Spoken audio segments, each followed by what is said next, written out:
¿Qué tal? ¿Cómo están? Pues bienvenidos. Creo que la última sesión. Creo que está bien que acabemos con algo de educación. Digo, al final estamos en la universidad y con un tema que, digo, al menos en mi seguimiento de los medios ahora con la explosión de ChatGPT que hizo que la inteligencia artificial estuviera en boca de todos, como que los primeros que se quejaron fueron las universidades, ¿no? Que estaban preocupadas. Digo, ahora ya también los actores, ahora más personas, más organizaciones están entrándole, pero pues bueno, aquí estamos para explorar las preguntas, tal vez, si tenemos suerte, alguna respuesta, pero al menos las preguntas. Bueno, pues ahora sí, a entrar en el tema. Quería empezar preguntándoles qué entienden o a qué nos referimos con inteligencia artificial en la educación. Me hiciste recordar mis clases, ¿verdad?, de inteligencia artificial allá, mejor no les digo cuándo, ¿no? Hace más de 3 décadas. Y nos decía un profesor de la Politécnica de Madrid que la inteligencia artificial es la última frontera, ¿no?, del conocimiento y del desarrollo tecnológico en estos campos que son afines, porque además históricamente, desde el punto de vista de como cuerpo de conocimiento, pues nace al mismo tiempo la IA. Los padres de la inteligencia artificial son contemporáneos del nacimiento del cómputo, del nacimiento de la informática, del nacimiento de la cibernética. Entonces son áreas primas hermanas. Si hablamos de formación, educación superior, ciencia, tecnología, o sea, posgrado, esa sería la definición. Pero cuando estamos en el nivel educativo de básica, la inteligencia artificial ya no es eso, ¿no? La inteligencia artificial tiene que ver con estas nuevas realidades, estas herramientas que están al alcance de nuestros estudiantes de cualquier nivel educativo y que les permiten aprender más y mejor. Para ellos simplemente es una app o un conjunto de apps. Para mí, yo creo que la inteligencia artificial es una herramienta más, ¿no? Hablamos de tener el uso de la inteligencia artificial para aprender, o sea, cómo utilizar esta inteligencia artificial para poder mejorar nuestros procesos de enseñanza-aprendizaje, pero también la utilizamos para generar, como profesores, pues la parte de nuestros materiales, las metodologías, cómo lo vamos a hacer, y también necesitamos aprender de ellas, ¿no? Entonces yo creo que está en estos 3 ámbitos, la inteligencia artificial o cómo voy a usarla en estos 3 procesos del aprendizaje. La inteligencia artificial es como la novia o el novio prohibido que se quiere ver, se sale a ver, a visitar, pero no se quiere que nadie en el ámbito educativo sepa que estamos saliendo con ella. Oye, pero ¿y qué diferencia? Porque hay gente, o sea, sí es una herramienta más. Y dice, bueno, es como cuando salió la calculadora, ¿no? Y pues todo el mundo se quejaba y que las Maizoro, bueno, hay algunos de mi edad y les tocó la calculadora Maizoro, no las dejaban usar, pero ¿hay alguna diferencia fundamental, tú ves, de lo que está pasando ahorita en cuanto a el poder de la herramienta? Bueno, en el poder sí, pero el uso de esa herramienta con usar una calculadora es solo el siguiente paso natural. Bueno, creo que la diferencia esencial es que se metieron, la inteligencia artificial se metió con algo esencial que nos abarca a todos o que nos pega a todos, y por eso tiene, en términos de concepción, esa diferencia. Es decir, como herramienta creo que no hay diferencia. Aprendimos a usar calculadoras, aprendimos a usar ahora otro tipo de herramientas de inteligencia artificial, pero bueno, estoy hablando ya de la generativa, de la última, que como dijiste se puso en boca de todos o en boca de la mayoría o de forma masiva el concepto de inteligencia artificial.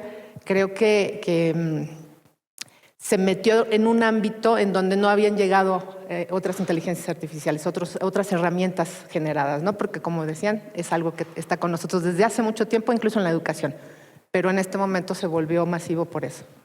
Neil deGrasse Tyson, el físico de divulgación de la ciencia, por ahí vi una entrevista en donde decía, yo no sé de qué se quejan ahora. Nosotros hemos usado inteligencia artificial desde hace mucho tiempo, ¿no? Para cosas de calcular las órbitas y llevar el hombre a la luna, etcétera, ¿no? Pero ahora esto del lenguaje, pareciera que hay algo fundamentalmente diferente. ¿Qué opinan ustedes? Que el lenguaje es algo fundamental. El lenguaje que requerimos para interactuar con la inteligencia artificial, pues no, yo conectando además con la pregunta anterior, en la Sociedad Mexicana de Cómputo en Educación, recuerdo que en los 80s, ¿no? A mediados de los 80s, el espíritu era el mismo que ahora se cuestiona, ¿no? ¿Será bueno, será malo? ¿La dejaremos entrar o no a la computadora, al aula? ¿No es cierto? Y cuando aparecen los celulares inteligentes, bueno, todavía hay escuelas que los niños entran al aula y dejan en una zapatera su celular ahí, ¿no? Bueno, es más, hasta maestros de educación superior hacen eso. Entonces, el tema aquí, desde un aspecto de filosofía de la tecnología como artefacto, es una extensión de cualquier capacidad humana la tecnología. En este caso, la computadora y también la inteligencia artificial extienden nuestra capacidad de pensamiento, nuestra capacidad mental. En esa conexión con el tema del lenguaje, ¿no? Lenguaje es pensamiento y pensamiento es lenguaje. Entonces, estamos como que, si ponemos una línea desde el lenguaje máquina hasta el lenguaje humano, ¿no? Estamos cada vez más cerca de este paraíso de los tecnólogos y computólogos, porque ya le hablamos a la máquina en lenguaje humano, ya no necesitamos inventarnos estos lenguajes pues rudos, ¿no? De bits, Estamos en el paraíso del lenguaje. Sin embargo, ya en la práctica, cuando ni siquiera aprendimos a hablar español, ¿no? Pues la cosa se pone muy difícil con los famosos prompts.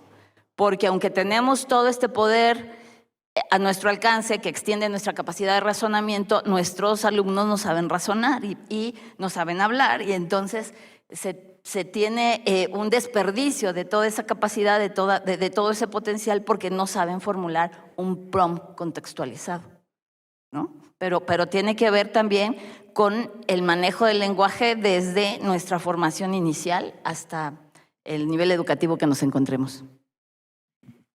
Una calculadora te da un resultado, ¿no? 3 por 2, ahí está, ¿no? Y yo creo que la parte de la inteligencia artificial generativa ya no nada más te da un resultado, te ayuda más allá del resultado, ¿no? Entonces, lo primero es que la inteligencia artificial está como en todos los procesos, ¿no? Vamos a diferenciar entre lo que es la inteligencia artificial, como sería a lo mejor un reconocimiento facial o a lo mejor algo como el carro automático que se va a manejar solo, ¿no? Y la diferencia con la inteligencia artificial generativa. Yo veo la calculadora como este carro automático, yo veo la calculadora como esta parte de la explosión de un reconocimiento facial, y sí veo la inteligencia artificial generativa como algo más allá, que es el proceso de cómo llegué a un resultado nada más.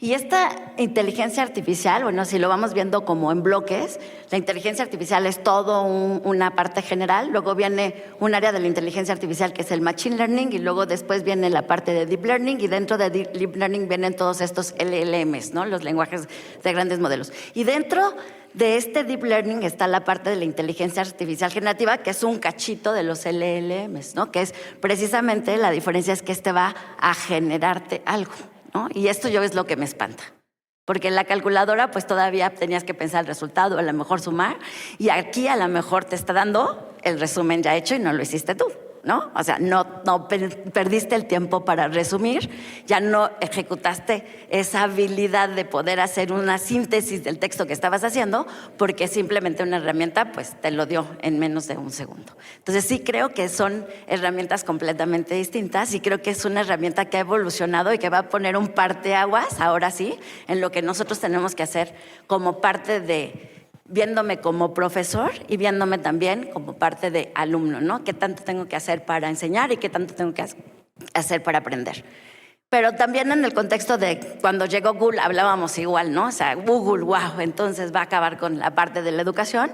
Y yo creo, vuelvo a ponerlo en la mesa, creo que es una herramienta más que todos necesitamos aprender a utilizarla, necesitamos saber cuáles van a ser las reglas de esto y necesitamos ponerla en un contexto para que podamos ser mejores. Me gusta esa distinción, que creo que es importante, porque tenemos el aprendizaje de máquina, déjenme decir, tradicional, ¿no? En donde analizamos datos y damos un resultado, pero esta parte generativa pues es lo que nos llamó la atención a todos. Digo, una, porque es el lenguaje, ¿no? Yuval Harari decía que el lenguaje es el sistema operativo de la civilización, algo de cierto tiene eso. Y pues igual atenta tal vez contra la creatividad, ¿no? Porque al final estamos sujetos a, pues se entrenó con esos datos y yo no sé de dónde va a salir lo nuevo. ¿Tú qué opinas qué riesgos hay de que usemos esto mal? ¿Y qué sería usarlo mal?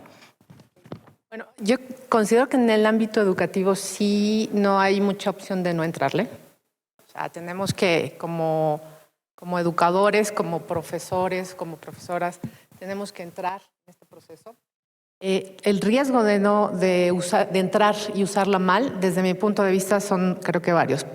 Uno, que tal vez es el más simple, más sencillo, es utilizarlo como entretenimiento.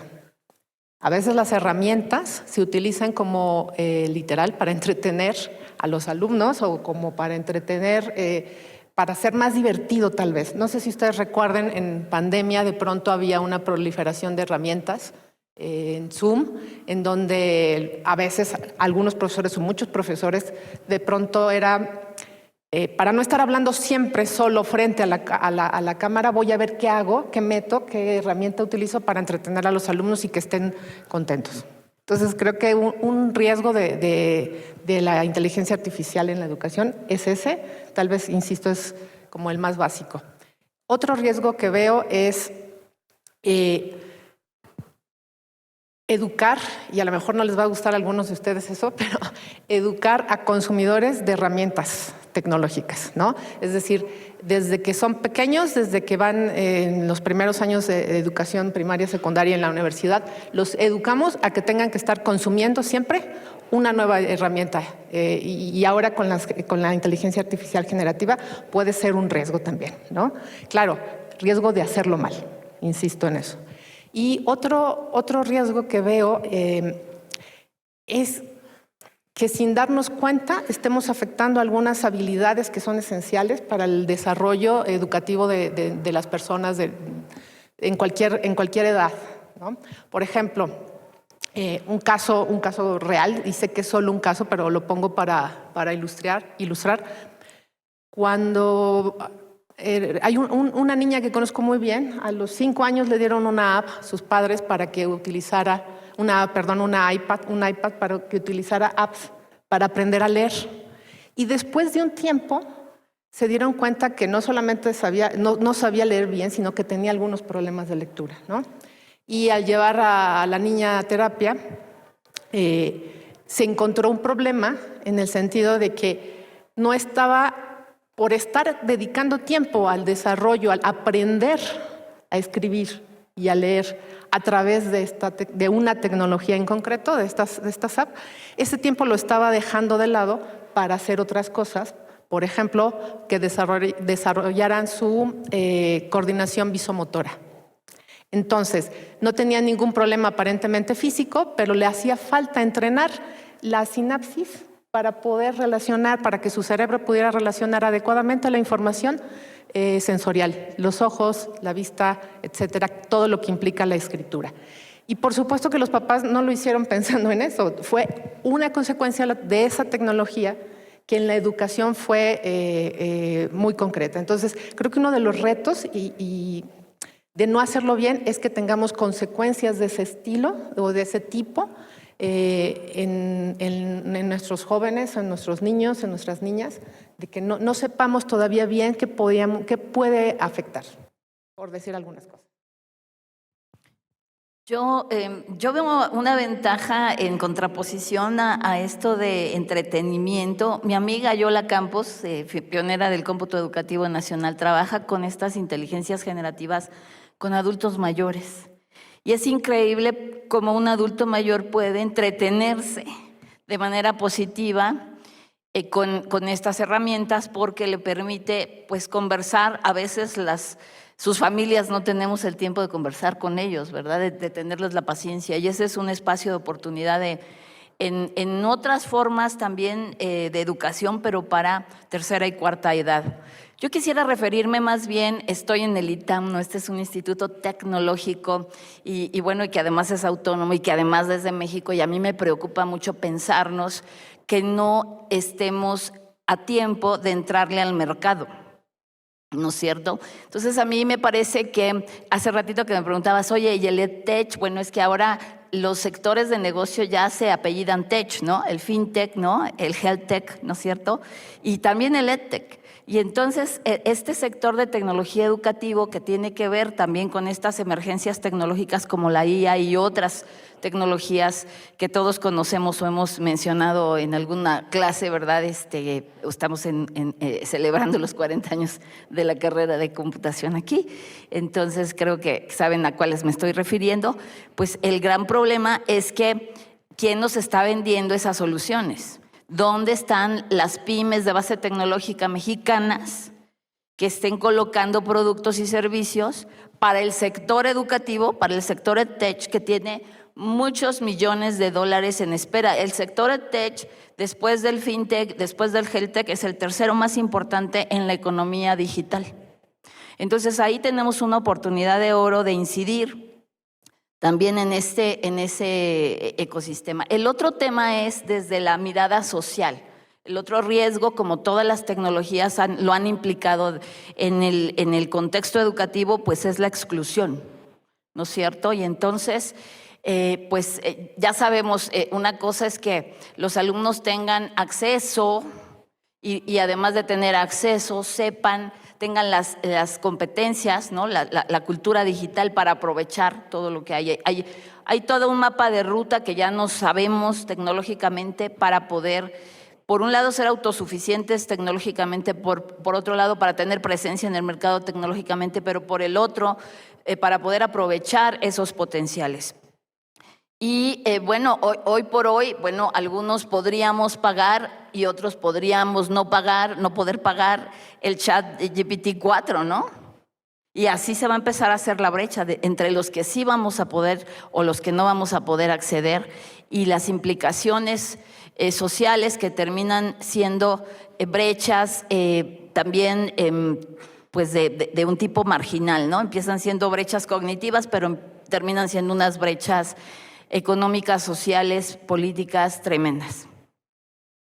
¿Y qué, digo, para no dejar ese punto, ¿y qué podemos hacer para que no se haga más grande esa brecha?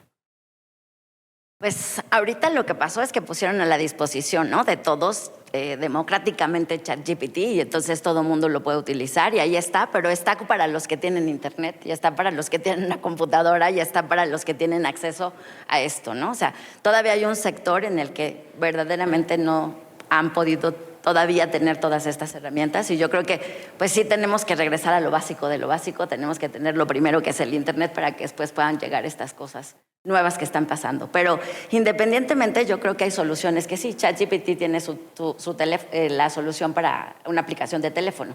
Entonces, con eso puedes llegar a muchas personas que pagan sus 100 pesos para tener internet o para que se conecten en alguna parte y puedan tener esta misma tecnología. Pero regresándome un poco a la pregunta anterior y completando con esta, yo creo que el mayor reto es la capacitación. O sea, yo creo que hay un reto impresionante en la capacitación, y lo voy a poner con un ejemplo. Si alguien hace investigación, y hay muchos aquí que ya deben de saber el ejemplo de que alucina ChatGPT o que alucina y da muchas referencias que no son correctas, ¿no? Pero, por ejemplo, si utilizamos Litmaps, esa es una herramienta para poder ver desde un paper a dónde viene, dónde se referencia, y les hace inmediatamente un mapa de dónde están todas las referencias de ese paper. Imagínense que estoy haciendo una investigación y que agarro un paper y digo Litmaps, y entonces me pone ese paper. Y luego agarro este paper, que es el primer paper, porque cuando hago investigación necesito saber de dónde viene la raíz, de dónde viene la primera.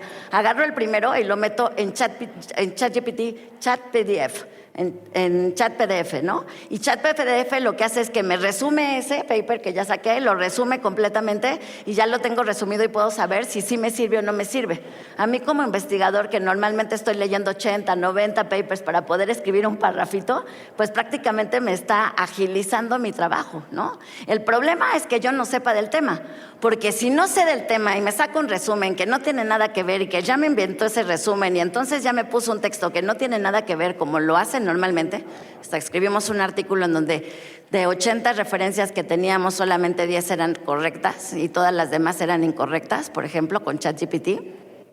Creo que si no te das cuenta de eso y no conoces el tema, puede haber un riesgo muy grande, ¿no? Entonces, pudiera yo investigar, o sea, pudiera empezar a escribir cosas que son falsas y con mi nombre, y entonces va a decir, ok, pues ya lo dijo Ana Lidia, entonces pues está bien, y entonces vamos a empezar a distribuir información que verdaderamente no es la correcta. Independientemente de que ya la utilicé para agilizar mi trabajo. Entonces, la idea es, necesitamos una capacitación, no todo nos los va a dar porque necesitamos saber del tema y necesitamos saber si lo que nos están dando está siendo correcto.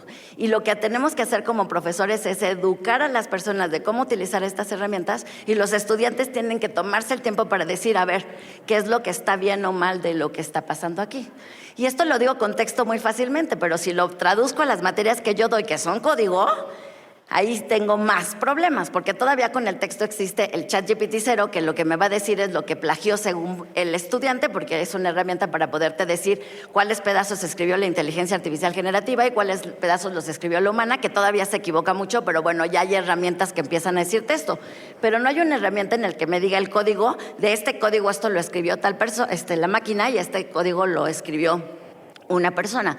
Y los estudiantes a veces no se están dando cuenta de que efectivamente copian, pegan y lo entregan, ¿no? Y están propagando un error que no se están dando cuenta que está haciendo. Entonces hay muchos retos al que yo llamo como parte buena, positiva y negativa, y creo que es una muy buena capacitación. Yo no quiero ser controversial, pero estoy pensando en lo de la brecha todavía y los riesgos. La brecha que se puede hacer más grande, pero a mí, tampoco he tenido tantos enfrentamientos con ChatGPT, como desarrollador sí, pero como usuario no. Pero me da la impresión que Google, o sea, parecía que iba a hacer ¿no? democratizar el mundo y que todo el mundo tiene acceso a la información, y sí es cierto, los que tienen acceso a Internet, pero se requería ahora como que de una habilidad de saber también filtrar esa información y cómo buscar, y algo que tampoco supimos desarrollar muy bien. Y ChatGPT o estos modelos generativos lo que nos ayudan a hacer, al menos a mí en un par de ocasiones, es a navegar esa información de una manera mucho más ágil y personalizada. Mi anécdota es de tener que dar una presentación de modelos de riesgo crediticio. La verdad no sabía mucho al respecto, algo sí, pero pues le pregunté. Y me dijo, pues hay el modelo A, B, C, D. Me sabía el A y el B, pero el C no. Entonces le pregunté del C. Y me fui metiendo, como me iba guiando mi ignorancia, ¿no? Entonces fue como una experiencia, en vez de leer un libro, que olvídalo, ¿no? O andar buscando en Google, lo pude como que personalizar. Entonces creo que puede ayudar al acceso, pero hay que capacitar. Creo que sí. ¿Cómo podemos entonces alinear, ¿no? la inteligencia artificial con los objetivos de las metas del aprendizaje, ¿no? Los valores, etcétera? Y no solo, para ponértela más difícil a todos, pues no solo en el salón de clases, porque yo creo que tenemos que enseñarles, muchos de nosotros, a nuestros hijos a cómo usarlo. Entonces, ¿cómo podemos alinear esto? Bueno, considero que lo importante es tener un pensamiento estratégico en este sentido y tener una estrategia de aprendizaje que implique, antes que nada, o sea, implique los distintos niveles, ¿no? No solamente pensamiento estratégico, sino también ver todo el nivel en el cual necesitamos tener esas habilidades. Entonces, a mí lo que me preocupa, y yo soy fan de la inteligencia artificial, pero me preocupa que no tengamos, no solo como papás o como escuelas o como incluso país, esta estrategia para poder llevar de primer momento procesos de alfabetización digital, de alfabetización de data, de números, ¿no? Ayer se estuvo hablando de cultura de datos, ¿no? Entonces, de pronto, lograr que realmente estas herramientas puedan servir, puedan ser funcionales y tengan todo su potencial, necesitamos tener esta base de alfabetización de datos, alfabetización incluso hasta de medios, ¿no? Para poder hacerlo. Porque si no, entonces sí vamos a tener problemas con ese mal uso. ¿Cómo podríamos hacer? Yo lo que creo que lo primero que tenemos que hacer es que como por ejemplo en nuestras familias, tener la curiosidad y la intención de empezar a hablar de esto y empezar a pensar y empezar a exigir como padres, como alumnos, como profesores, que en las instituciones en las que estamos de todos los niveles exista una estrategia para no para usar solo el chat, este chat en específico, sino cualquier tipo de herramienta tecnológica o cualquier tipo de inteligencia artificial para que desde muy pequeños tengamos esas habilidades. Creo que el mayor de los mayores retos es desarrollar las habilidades que no, a ver cómo lo podría decir de manera rápida. Por ejemplo, el chat específicamente del que estamos hablando o cualquier otro que es generativo, a mí lo que me gusta y me preocupa es que nos exige conocer más, por ejemplo, de la lengua y de la escritura. Es decir, para usar bien esta herramienta de inteligencia artificial hay que estar a la altura de la herramienta. ¿Y quién programa y quién diseña? Además de los científicos y de la gente que programa, ¿quién está detrás de ese contenido? Pues lingüistas, ¿no? Entonces, yo creo que también por eso es complicado en ese sentido qué hacer en concreto, porque te estás enfrentando a que tienes que tener muy buen dominio de la escritura para hacer un buen prompt.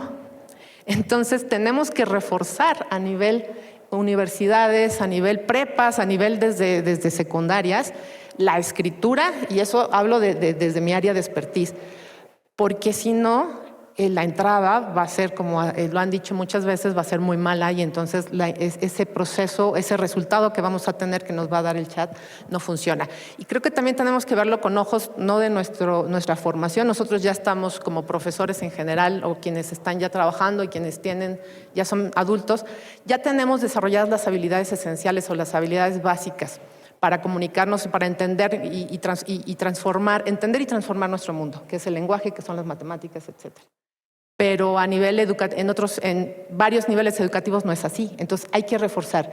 Y hay que reforzar no solamente la integración o el uso de las herramientas de inteligencia artificial, sino los procesos de búsqueda, de criterio, de desarrollo de criterio, de escritura, para poder entonces sí utilizar esas herramientas con todo su potencial y llegar a una empresa, primero que tengamos esa ventaja competitiva de dominarla y que podamos incorporarla en los procesos productivos de diseño, de desarrollo, de negocio, etcétera, ¿no? Si no tenemos eso, creo que es complicado. Entonces, perdón que me extienda, pero la estrategia directamente de una alfabetización básica y reforzar, no pensar que ya no vamos a escribir, porque lamento, no sé, a los que sean alumnos, sí es cierto que una emergencia, un viernes en la noche o un jueves en la noche tengo que entregar algo, pues, ok, lo hago, ¿no? Estamos haciendo una investigación con alumnos de prepa y todos lo están usando de manera impresionante, sino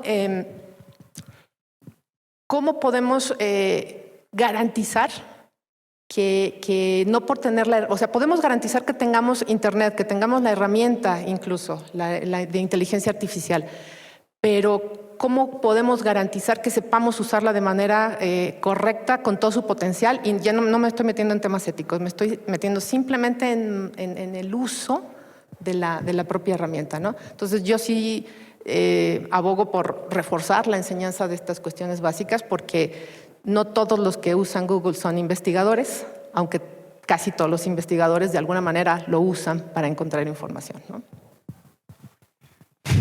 Híjole, sí, al menos al principio o algo que nos obliga a hacer es definir cuáles son nuestros objetivos, ¿no? A mi hija le dejaron leer, como creo que a todas las hijas de todo el mundo de 14 años, Lazarillo de Tormes, ¿no? Y pues saca el resumen y me dice, pues, o sea, ¿para qué? No, o sea, se trata de esto, lo puedes decir en 5 párrafos. ¿Para qué me hacen leerlo, no? O siempre quieren ver la película. ¿Cuál es el objetivo de tener que leer el libro? O sea, te tienes que preguntar, ¿no? Y creo que con estas herramientas es lo mismo. Tenemos que ver qué es lo que estamos en realidad tratando de enseñar y cómo podemos alinear pues el uso de estas herramientas para obtener esos objetivos. No sé tú qué opinas. Sí, es que son nuevas literacidades, ¿no? Ahorita que dabas tú el ejemplo de tu hija, yo decía, bueno, es que a esa niña había que llevarla a las FILs, ¿no? A las ferias del libro de los niños y a las librerías y que solitos agarraran la obra y la hojearan y la regresaran. O sea, no es así como a fuerzas. El aprendizaje doloroso ya vimos que no tiene efecto, ¿no? Pero sí tenemos que educarlos en el pensamiento, ¿no? Siguiendo con la línea del discurso que yo les estoy compartiendo del pensamiento, el lenguaje y la herramienta como una extensión de la capacidad humana de razonar, ¿no? de las capacidades mentales. Yo diría, bueno, le diría a los maestros de básica, ayuden a que los niños, por favor, piensen, ¿no? Tengan pensamiento crítico, tengan reflexión, tengan síntesis. Ahora le agregamos, tengan pensamiento computacional, tengan pensamiento complejo. Si nos ayudan los que nos forman desde las primeras edades a generar esas estructuras mentales, cuando tengamos las inteligencias artificiales enfrente, ya sabremos cómo explotarlas. La competencia de diseño es otra competencia mental que nosotros no habíamos identificado, como lo es el saber asociado a la bondad, ¿no? Que eso no está tan fácil enseñarlo con una IA, ¿no? Pero los chavos hoy día pueden ser gentiles y preguntarle a la IA un consejo de cómo ser pues un mejor conquistador con la chica, ¿no? Entonces, pues es que también nadie te enseñó a hacer ciertas cosas y yo veo en estas inteligencias artificiales al maestro que siempre soñé, al que le quería yo preguntar todo y no me iba a callar, ¿no? Pero, y con esto termino, cuando yo llego con mis alumnos de licenciatura, estábamos en una materia de hacking ético, ¿no? No, en verdad su mente es muy limitada en cuanto al tipo de preguntas que le van a hacer al chat. O sea, las preguntas que le hacen al chat son las que el maestro les pide en la tarea. Eso es muy limitado, ¿no? Entonces hay que entrenarlos para que expandan su imaginación, su sed de saber, ¿no? Y decir, pero ¿por qué no le preguntas de qué país es la empresa que creó la metodología de hacking no sé qué? ¿Por qué no le preguntas cuánto gana un hacking ético y en qué país se puede uno desempeñar laboralmente con mejores condiciones? ¿Por qué no le preguntas eso, no? Y no se les ocurre, porque no los hemos entrenado desde chiquitos a pensar, a preguntar. La pregunta es un proceso mental complejo. ¿Cómo preguntar cosas que valgan la pena? Ahí me quedaría yo.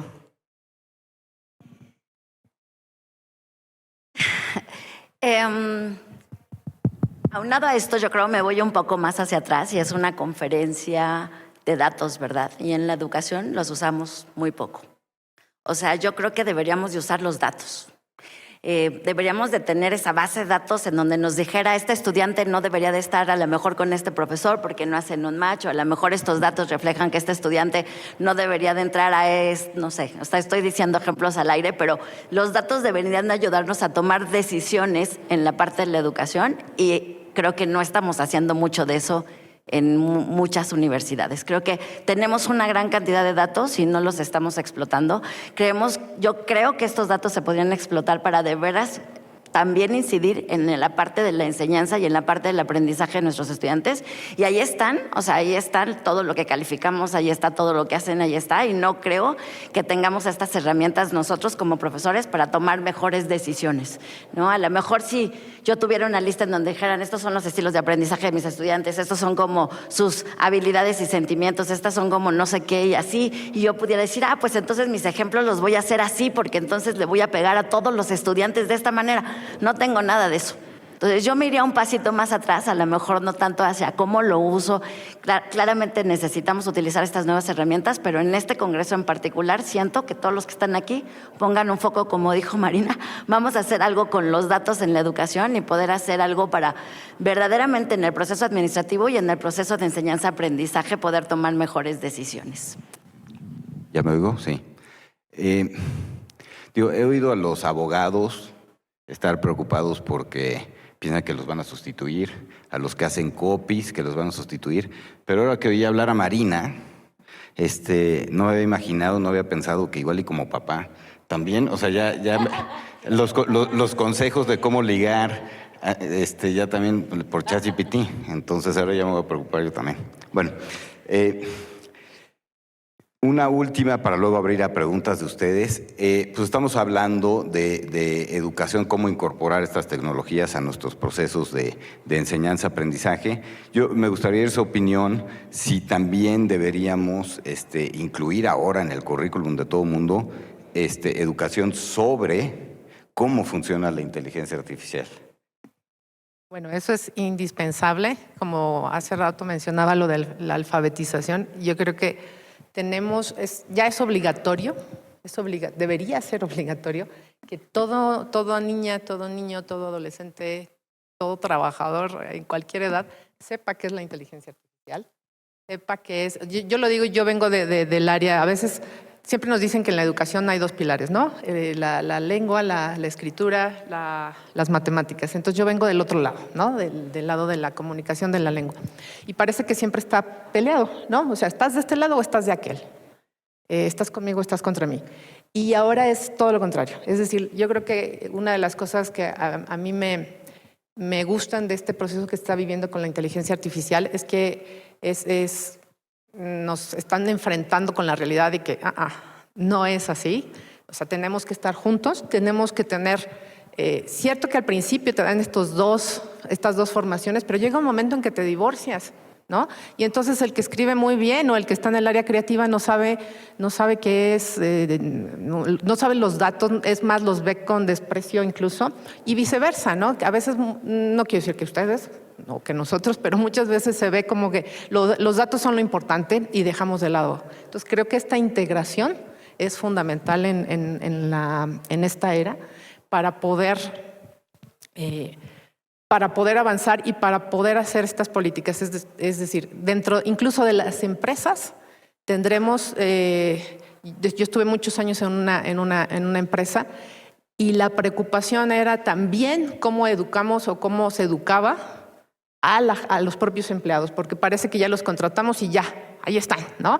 Y resulta que no, que hay que educarnos, hay que generar procesos educativos internos en las instituciones, también en las empresas, en las instituciones públicas, para que conozcan los datos, para que manejen los datos, para que incluso, ojalá, programen, es decir, sepan cuál es ese otro lenguaje y puedan entonces entender y sacar mayor provecho a la inteligencia artificial, incluso por sus propios contenidos, ¿no? Ahora la preocupación del lado educativo es cómo podemos aplicar estas herramientas para hacer mejores procesos de aprendizaje, que ya existen varias herramientas para hacer mejores cursos, para hacer mejores evaluaciones, para hacer mejores exámenes, para quitar esa parte que muchos profesores y profesoras odiamos de pronto de que estar calificando y calificando y calificando, ¿no? Entonces, incorporar estas dos vertientes para estar completamente alfabetizados y hablar de inteligencia artificial y que ya sea natural que pensemos en que yo soy, no sé, estoy en RI o estoy en ciencia política o estoy en cualquier disciplina y piense, ¿cómo puedo aplicar inteligencia artificial en mi disciplina? Y que yo sepa, que no me parezca algo extraño, sino que pueda aplicarlo y desarrollarlo. Tú, Marina, ¿qué crees que deberíamos de enseñar acerca de...? Fíjense que yo lo tengo muy claro en lo siguiente y sobre todo con el tema de los niños. Los que nos dedicamos al cómputo educativo, a la tecnología educativa a nivel básico, pensamos mucho, valga la redundancia, en el pensamiento computacional de los chiquitos. Porque la mayoría de nosotros tenemos como un referente muy valioso a Seymour Papert, ¿no? Y bueno, en el construccionismo papertiano, enseñar a los niños, cuando él se hizo amiguísimo de Piaget, después de que Piaget ni siquiera lo quería dejar pasar a su equipo de investigación, pero tienen una reflexión juntos donde hablan de que los niños tendrían que jugar con inteligencias artificiales. Fíjense, o sea, estoy hablando de hace como 40 años o más, ¿no? Y a mí me pone mal cuando en los talleres que a veces damos, la gente que hacemos clubes de STEM para las niñas, para los chiquitos, con los papás y demás, les enseñamos Scratch y tal. Y entonces jalamos el Scratch que trae el Watson y que trae algunos otros extensiones. Y le decimos al niño que él ya está trabajando con IA, pero él no entiende cómo opera el pensamiento de la inteligencia artificial. Para los que somos computólogos, entendemos, pienso, ¿verdad?, que casi todos entendemos que el algoritmo o la algoritmia tiene una distinción respecto de la heurística y que sin esta comprensión de la heurística no podríamos entender las inteligencias artificiales. Mi propuesta es que cuando hablemos de pensamiento computacional a los niños les enseñemos heurísticas, no solamente algoritmos, para que desde muy pequeños crezcan entendiendo a la IA desde el motor que la genera, desde el motor de pensamiento. Esto no es trivial, ¿verdad? Porque esto pues tiene que ver nuevamente con esto que les digo, con enseñar a pensar. Decía Papert, y con esto termino, decía Papert que estos objetos para pensar, estas metáforas del pensamiento computacional y particularmente la robótica como el gran pretexto didáctico para explicarnos la realidad, una realidad como la de ahora, ¿no? Digital, pero también de IoT, pero también de Big Data, etcétera. Es como el pretexto number one justamente para que un niño entienda cómo funciona algo mucho más grande, que es donde vive, ¿no? La época histórica, el lugar, todo puede ser explicado desde estas perspectivas, desde estas metáforas. Entonces, creo que no les estamos dando esa herramienta mental. Y yo creo que estoy convencida, en la mañana estábamos con la primera mesa de trabajo de ANIA, ¿cómo se llama esta? El Acuerdo Nacional por la Inteligencia Artificial. Estábamos en la mesa con Gustavo Madero y esta Lagunes, ¿no? Estábamos hablando de Alejandra Lagunes y estábamos hablando de eso, de la capacitación, ¿no? Y yo decía, bueno, es que necesitamos el modelo y el marco de competencias. Lo tendríamos que mapear y darnos a la tarea de, a escalas, ¿verdad? Preescolar hasta posgrado o más allá, ¿verdad? Poder decir, bueno, estas son las capas de saberes, de estructuras mentales que tendríamos que haber acumulado, desarrollado y experimentado. Perdón, ahora sí abusé. Yo creo que si vamos a convivir con ellas, necesitamos saber cómo funcionan, ¿no? Y no sé, por ahí pregúntenle a ChatGPT quién es Sofía, ¿no? Y creo que si vamos a tener ya, no nada más es que tengamos un robot enfrente que hable perfecto, ¿no? Y que me esté contestando y entonces estemos interactuando o esté realizando una tarea y esa tarea que ya la terminó le ayude otro robot porque ya lo está haciendo. O si han visto estos videos de Boston Dynamics en donde el cuate se ha hecho una pirueta que yo no puedo hacer, digo, bueno, este es más inteligente que yo porque yo no puedo saltar así. Entonces, necesariamente necesitamos conocer cómo está por detrás todo esto. Y creo que sí es importante, pero yo creo que es importante la parte de aprender de la inteligencia artificial, aprender con la inteligencia artificial y aprender sobre la inteligencia artificial. Y esas serían las tres partes que yo agregaría a cualquier carrera que pudiera haber y desde cualquier edad que pudiéramos tener. Digo, porque hay el riesgo de pensar que son todopoderosas, ¿no? Y no conocer los sesgos y los problemas que tienen. Pues me gustaría, digo, ya no acaparar las preguntas, ya que tenemos tiempo. A ver. Okay. Primero un aplauso para el panel. Excelente tema, de verdad hay mucha perspectiva además para todos. Y pasamos a la ronda de preguntas. Fernando, y bueno, pues ya el panel, muchísimas gracias. La verdad fue muy interesante las opiniones y ahí ver cómo la educación está pensando usar las herramientas de inteligencia artificial y como pues esto ya se vuelve algo pues nato casi, ¿no? Pero tenía una pregunta pensando en la evolución de la educación y más bien ahí reflexionando sobre la tecnología. La tecnología, los ciclos de vida de la tecnología son sumamente cortos, ¿no? El ChatGPT hace un año pocos hablaban de ello y ahorita pues ya todos ahí lo usan, ¿no? Y así sucesivamente pasó con el Internet. La evolución del Internet ha sido muy rápida, pero cada vez más esas evoluciones tecnológicas son más, el despliegue es más rápido. ¿Cómo piensan que va a impactar en los programas y en los ciclos de la educación estas nuevas herramientas? Porque cuando a veces lo queremos incorporar al programa, pues ya se volvió obsoleto, ¿no? Eso es un poco pues no mi inquietud, pero un poco la duda que me queda. Pues creo que hace mucho que aprendimos a no poner en los currícula herramientas específicas, sino descripciones de arquitecturas tecnológicas que hagan cierto tipo de soluciones a los problemas. Es lo que yo respondería, ¿no? Entonces, ya no le ponemos Excel, ¿no? Como no le vamos a poner ChatGPT, ¿no?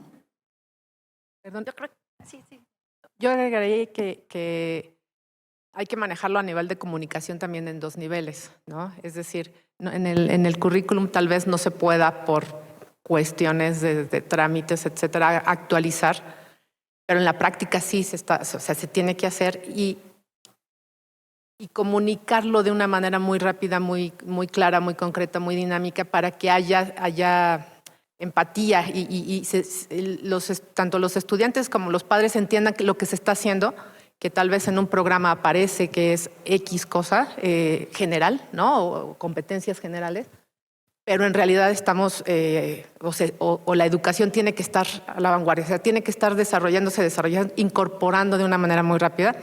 Y eso implica que los profesores tenemos que todos formarnos en pensamiento computacional y en manejo de datos y en comunicación de datos.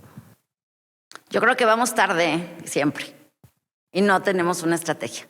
O sea, yo creo que deberíamos de tener una estrategia, no nada más porque estas herramientas han evolucionado y verdaderamente van a poner una piedrita en el zapato. Y creo que deberíamos de tener desde la estrategia nacional, como ya comentaron hace ratito, hasta la estrategia en cómo lo vamos a usar para que verdaderamente lo podamos apalancar como una herramienta más de enseñanza, ¿no?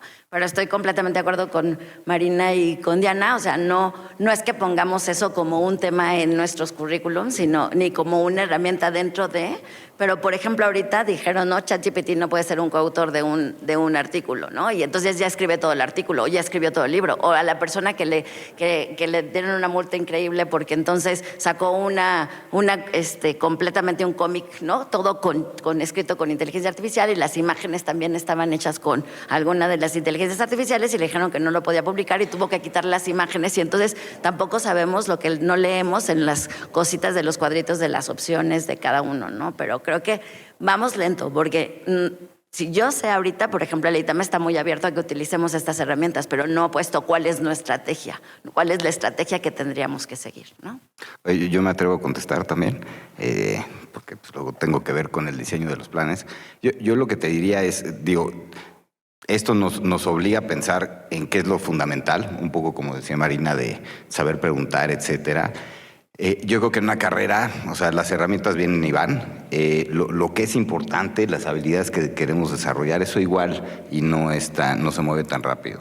Entonces es incorporar, ¿no? Tener bien claro qué es lo fundamental. Eso enseñarlo, ¿no? Por eso ahora enseñamos programación a todo mundo, porque es como un nuevo lenguaje que tienes que saber hablar y saber preguntar, por ejemplo. Y ya si lo haces con Google, porque eso era lo mismo, ¿no? El problema con Google es el mismo, hay que saber preguntar, que de ChatGPT hay que saber preguntar. Entonces, yo creo que si tenemos bien claras cuáles son los conocimientos y las habilidades que queremos fomentar en los estudiantes o que desarrollar en ellos, nos podemos salir un poco de la carrera armamentista de las herramientas, porque pues, efectivamente, ¿no? Pero desde antes, o sea, yo entré programando en Pascal y salí programando en Python. Bueno, no me tardé tanto en acabar la carrera, pero cambió mucho, ¿no? Lo primero, muchísimas gracias por las intervenciones, han sido bastante enriquecedoras. Hay una frase en The Singularity University que dice, en el futuro cercano tú serás codificado o codificador, ¿no? Y yo creo que una de las más falsas ilusiones que nos vende ChatGPT, por ejemplo, es que democratiza el acceso a la inteligencia artificial, lo cual no es verdad. Creo que hace la inteligencia artificial más accesible, porque la democracia es el ejercicio del poder. Y el poder en cuanto a estos LLM es una oligocracia de 7 empresas, que son las que están tras de lo que se produce en estos modelos, y ahora que está el aprendizaje reforzado, con más miedo aún. Acabo de poner en ChatGPT, dame las mejores películas románticas que me sugiera. Todas fueron de Hollywood.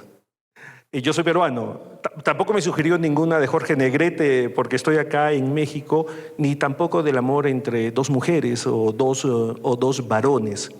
Entonces, los he escuchado hablar de lo que hay que formar a los chicos el pensamiento computacional, estoy absolutamente de acuerdo, pero estas herramientas nos están llevando al mainstream, a todos, ¿correcto? Porque al final es un promedio de lo que está escrito, de lo que está escribiendo la sociedad.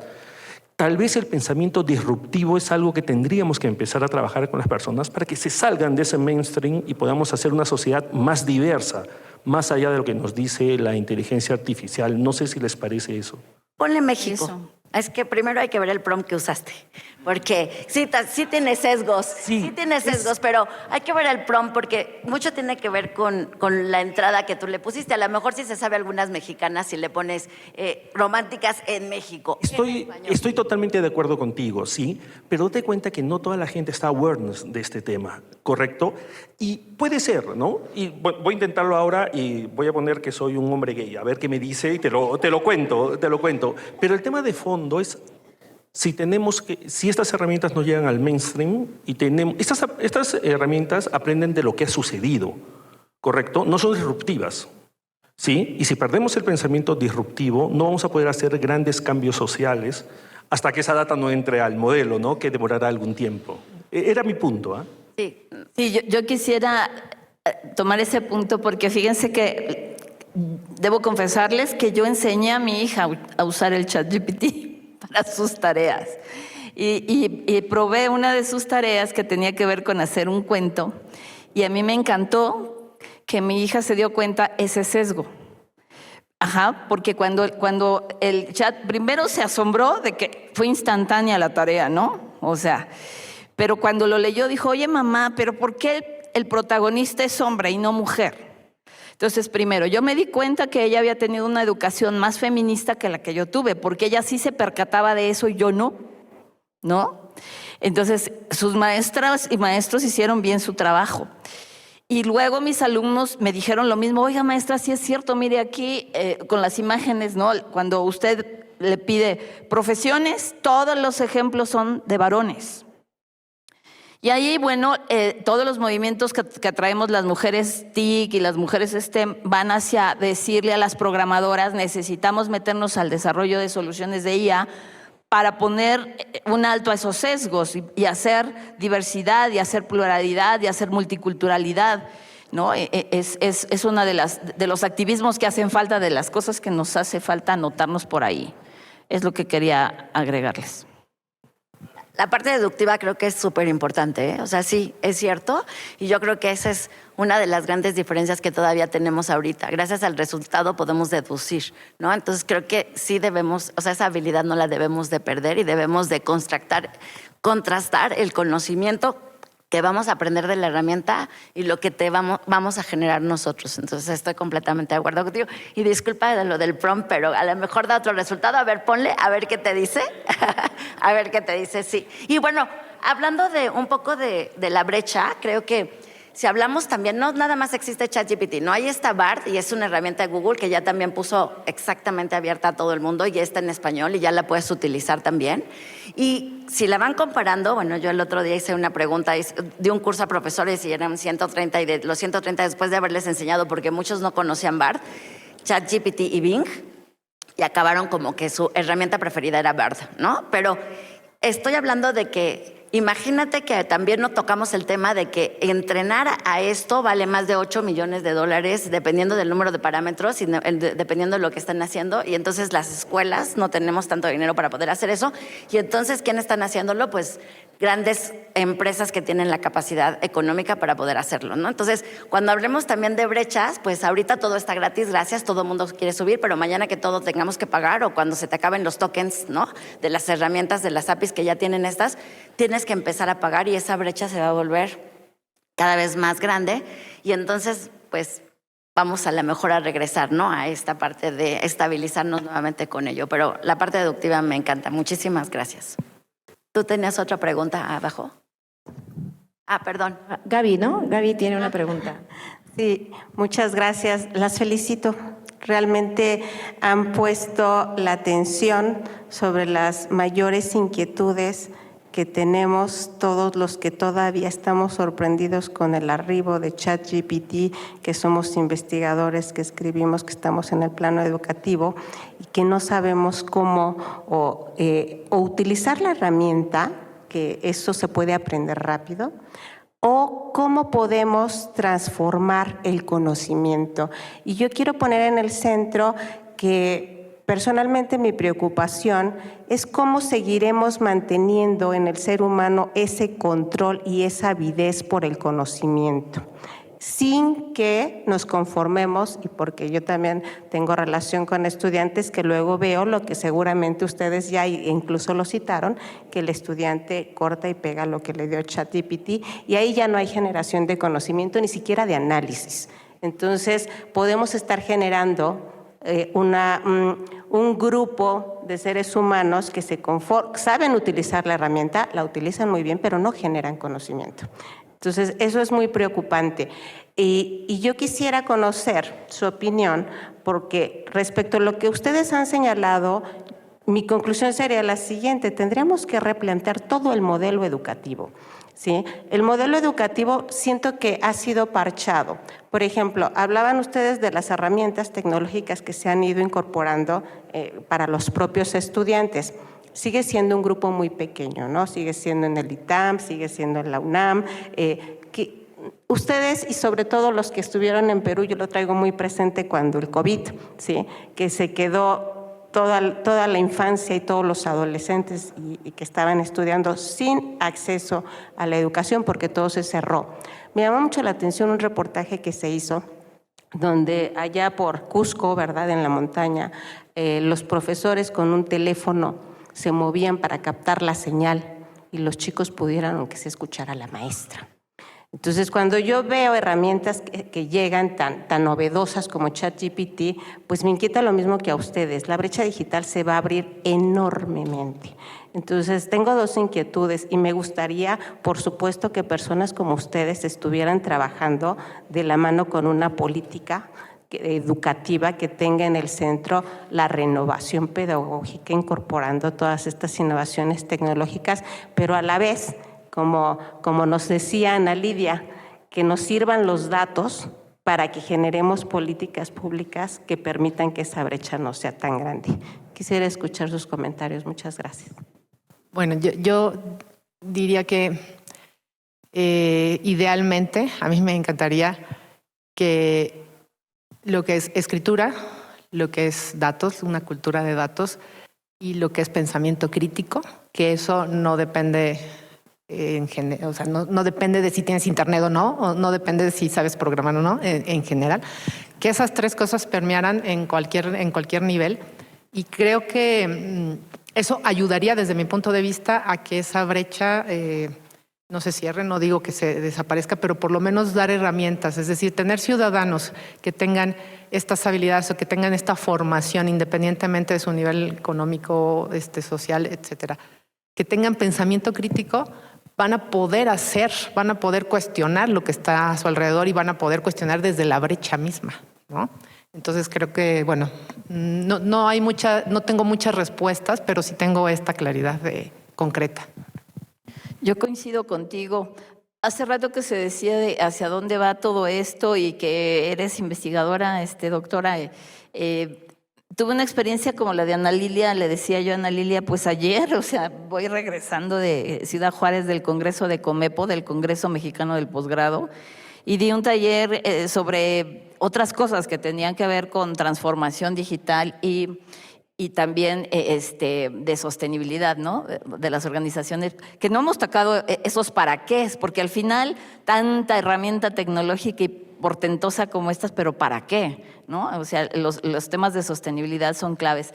Pero me encantó porque la primera actividad la puse con Bard y con ChatGPT y había un grupo de médicos. Mi experiencia con los médicos, como ellos están muy afilados de hacer papers clínicos, o sea, son verdaderamente muy críticos, sumamente agudos para ver si algo es falso o es verdadero, ¿no?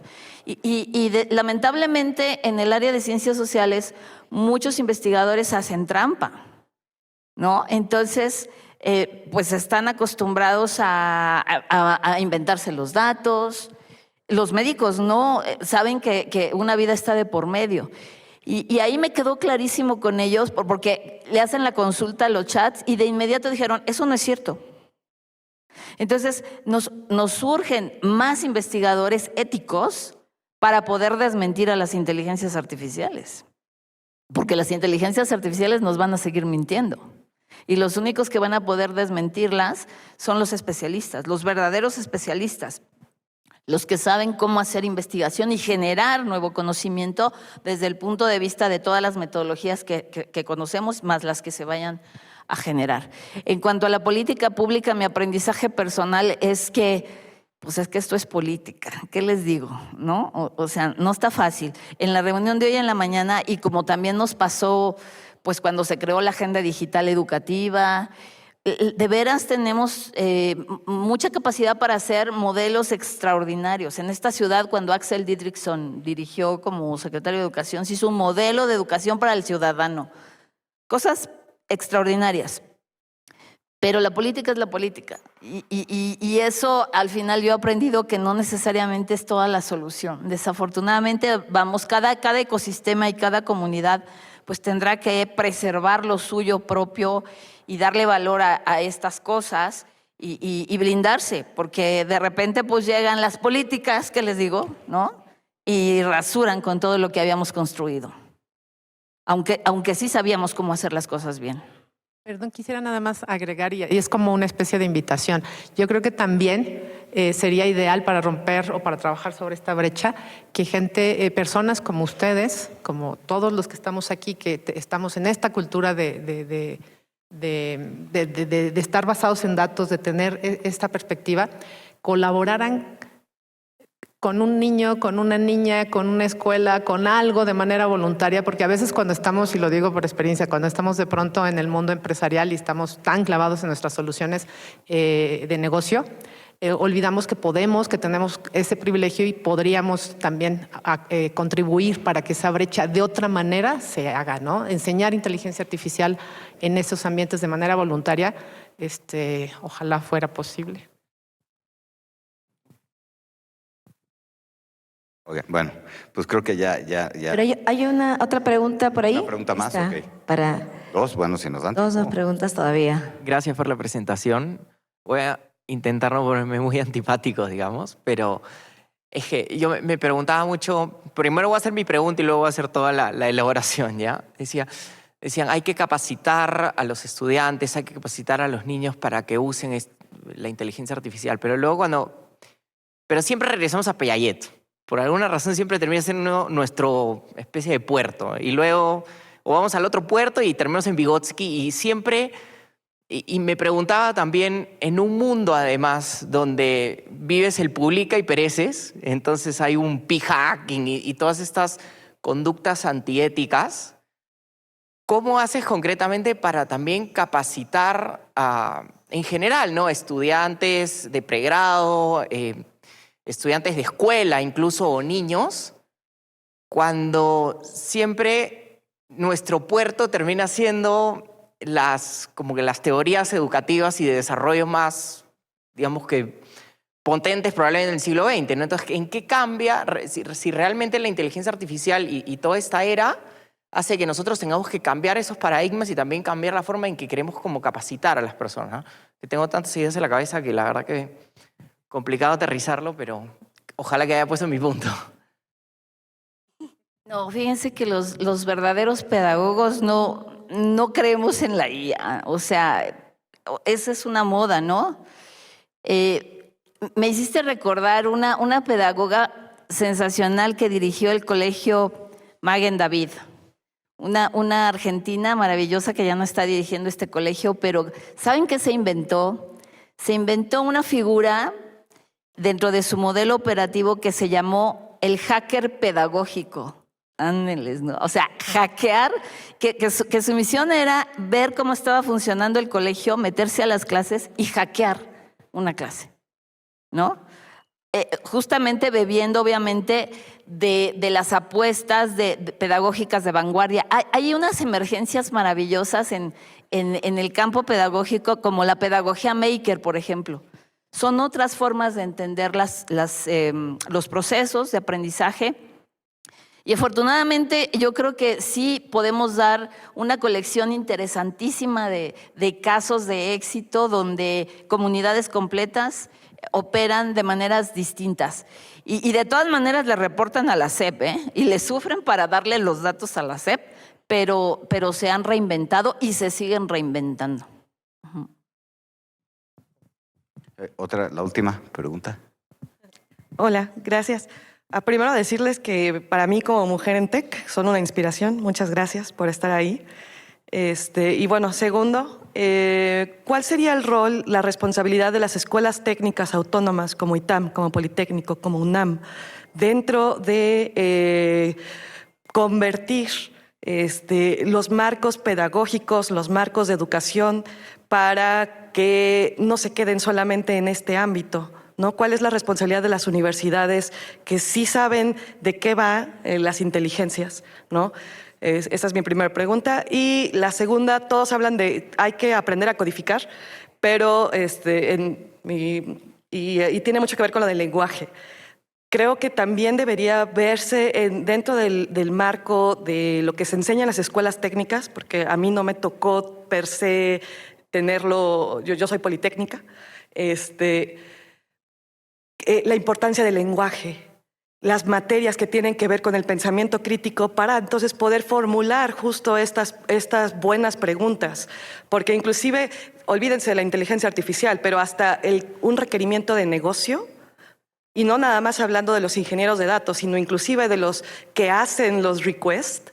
Por eso hay tanto expectativa realidad, ¿no? El meme y todos los memes que han salido, porque creo que falta ese pensamiento complejo que realmente es muy triste, porque en la industria a veces lees mails que son totalmente inteligibles, ¿no? O sea, no les entiendes.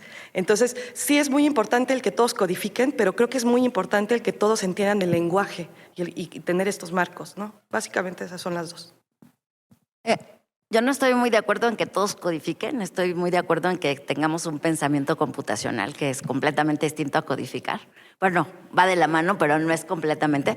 Y porque la habilidad es lo importante. Y nos tienen que capacitar porque tampoco sabemos enseñar habilidades.